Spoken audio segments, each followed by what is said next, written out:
Let's go! Salut à toi jeune beau gosse, j'espère que tu vas bien. Avant toute chose, merci. On est à 4000 vues sur la vidéo de la semaine dernière et ça me fait hyper plaisir de voir que vous avez hyper kiffé la vidéo. Ça me donne à mort la force pour continuer à vous proposer du contenu de qualité. Ça me fait plaisir de voir que la communauté s'agrandit petit à petit. Et on part tout de suite pour une nouvelle vidéo.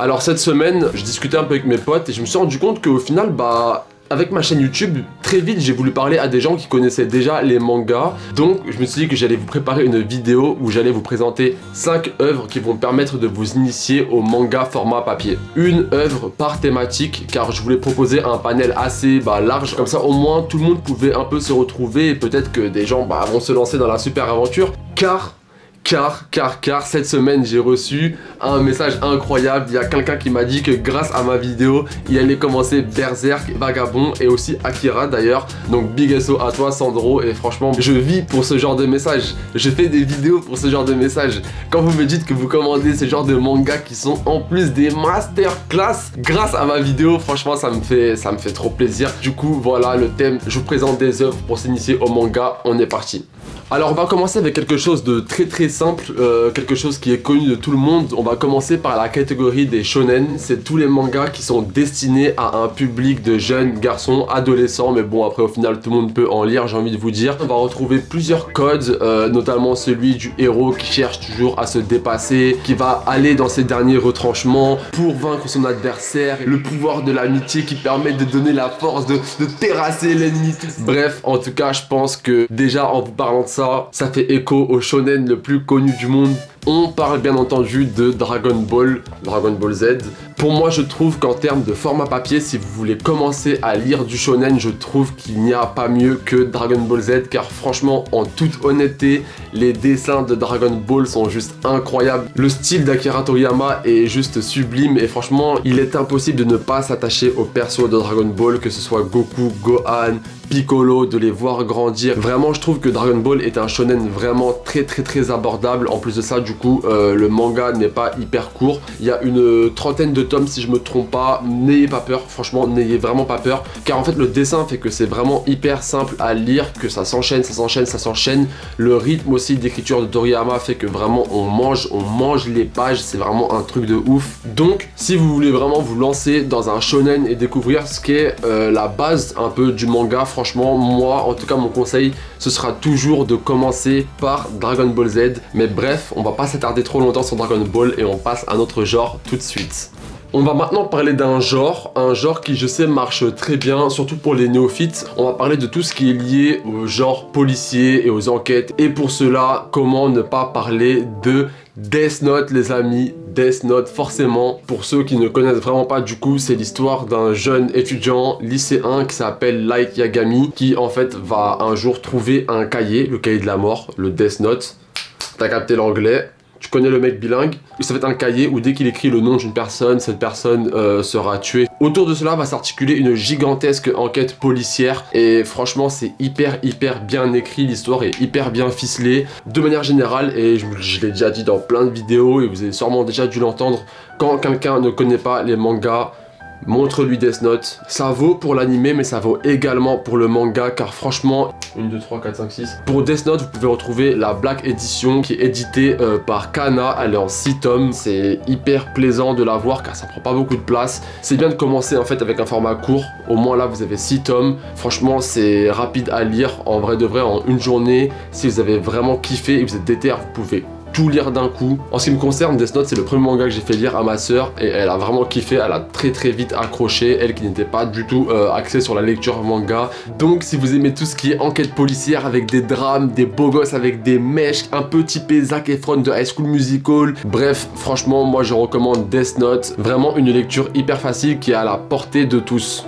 Bon, on a parlé des shonen, on a parlé de tout ce qui est policier, etc.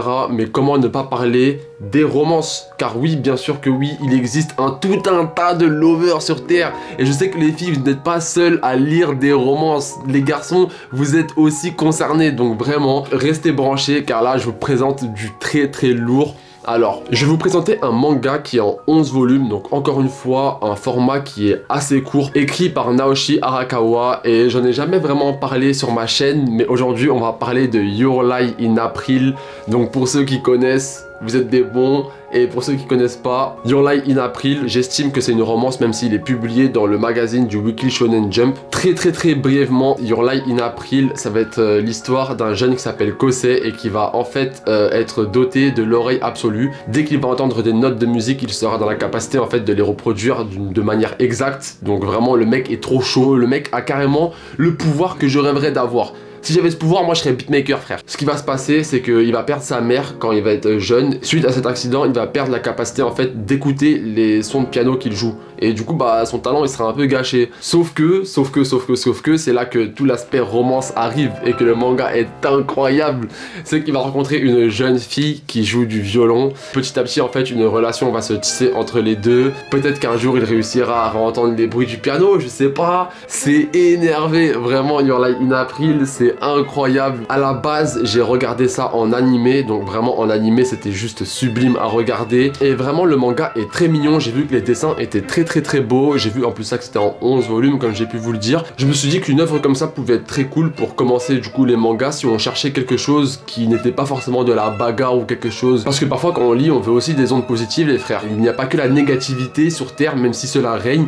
On veut du positif, de l'amour et de la romance. Et honnêtement, les gars, je sais pas si je l'ai dit juste avant, mais c'est le deuxième animé devant lequel j'ai pleuré. Faites-moi kiffer, lisez le manga, faites-moi un retour et on passe à l'œuvre suivante. On passe du tout au tout. On passe de la romance avec de l'amour, des trucs, des sentiments forts, etc. à tout l'inverse, on passe à un genre un peu plus dystopique. J'appelle ça le genre dystopique. Honnêtement, je sais pas comment. Là, j'ai pas forcément d'idée en tête de comment je pourrais définir ça. C'est un récit de fiction qui va décrire un monde souvent très sombre. Donc, je me suis dit que pour vous initier au manga dystopique, quoi de mieux que Akira? Un classique shit. On va pas se mouiller, on se mouille pas les ailes, tu vois. En fait, Tetsuo, c'est un enfant qui va un peu souffrir de sa condition sociale, qui va un jour en fait subir des expériences scientifiques et ça va totalement partir en couille. Et en fait, il va être doté de pouvoirs et avec ses pouvoirs, en fait, il va essayer de se rebeller contre la société. Souvent, en fait, je tombe sur des personnes qui vont me dire qu'ils n'aiment pas forcément lire ou ils ne veulent pas lire des mangas car ils trouvent que c'est trop enfantin, cucu, etc. Mais sachez que les mangas c'est pas du tout que ça, c'est pas forcément que des shonen de type Neketsu où il y aura le pouvoir de l'amitié qui va intervenir. Non, il y a aussi des lectures qui sont hyper sérieuses et en vrai de vrai Akira en fait partie vraiment. Donc encore une fois un format court étant donné qu'il est édité en 6 tomes aux éditions Glénat. En plus de ça le format est grand donc franchement c'est assez stylé de lire ces mangas sur un grand format. Alors là vraiment pour quelqu'un qui débute ça va être le summum du summum, le top du top. Heja le top. Donc si vous aimez les univers un peu cyberpunk, post-apocalyptique, lisez-le et dites-moi ce que vous en pensez car honnêtement je valide à mort. On finit la vidéo avec comment ne pas parler de ce genre? Vraiment c'est la base et j'ai un ballon de basket dans mes mains donc tu sais ce que ça veut dire. Ça veut dire que je vais parler de Slam Dunk. Et ouais, les œuvres qui sont liées au sport.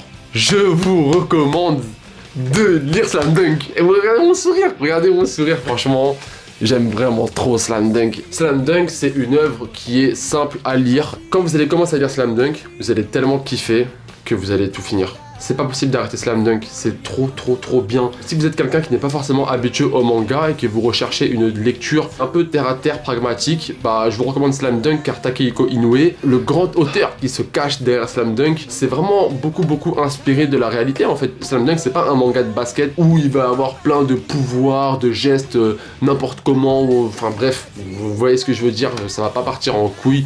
Non, c'est très pragmatique, ça s'attache énormément au réel. Dites-vous que Slam Dunk a tellement fait de boucan au Japon qu'il y a eu une école de basket Slam Dunk qui s'est créée. Les gars, là on parle d'une œuvre légendaire. Pour le petit pitch en vite fait forcément, Slam Dunk en fait c'est l'histoire d'Anamichi Sakuragi, un jeune homme aux cheveux rouges. Quand il sera au collège il va être voyou, toujours à faire des bêtises, etc., etc. Sauf que quand il va arriver au lycée, il va tomber amoureux d'une jeune femme. Cette jeune fille sera la sœur du capitaine de l'équipe de basket de l'école. Il va se mettre au basket pour attraper la petite. Et donc on va suivre ces péripéties de jeune homme qui s'initie au basket et qui va en fait juste progresser tout au long de l'œuvre. C'est incroyable de voir en fait le développement des personnages dans Slam Dunk, que ce soit lui ou même toute l'équipe en fait. Donc bref, j'en dis pas plus et tout ce que j'ai à dire c'est lisez Slam Dunk. Cette vidéo est la première vidéo d'une série de vidéos. À chaque fois je dis ça mais là il faut que j'assume, mais bon. Normalement là on commence avec des œuvres plus tranquilles et au fil du temps on va un peu step up et j'essaierai de vous présenter d'autres œuvres toujours dans les mêmes genres mais à chaque fois qui sont un peu plus poussées, comme ça on pourra peut-être travailler votre lecture ensemble et qui sait même travailler la mienne en vrai de vrai. Sachez que si vous voulez acheter vos mangas peut-être pour un peu moins cher, vous savez vous pouvez les acheter sur tout ce qui est Fnac, Rakuten, etc. Si je me trompe pas vous grattez 5% de réduction sur le click and collect. Mais ça c'est uniquement si vous êtes des rats. Honnêtement moi je vous encourage à acheter à mort en librairie les gars. Ne laissez pas les librairies mourir, c'est important. Et je ne dis pas ça pour être pédagogue ou quoi, mais c'est juste que si vous avez la chance de pouvoir aller dans des librairies qui sont consacrées au manga, aller et parler avec les vendeurs c'est toujours mieux que d'aller dans une grande enseigne comme la Fnac. Ou je vous recommande également aussi de faire un tour du côté du Bazar du Manga. C'est une librairie qui se trouve à Saint-Maur.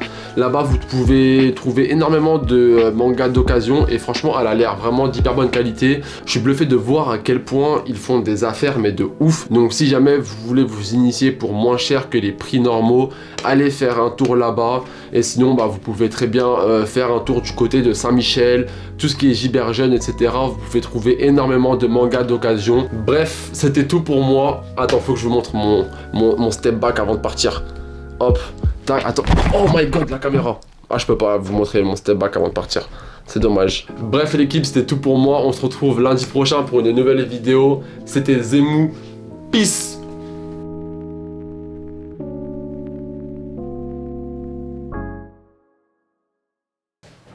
Essaye de me faire un truc stylé avec le shoot, genre.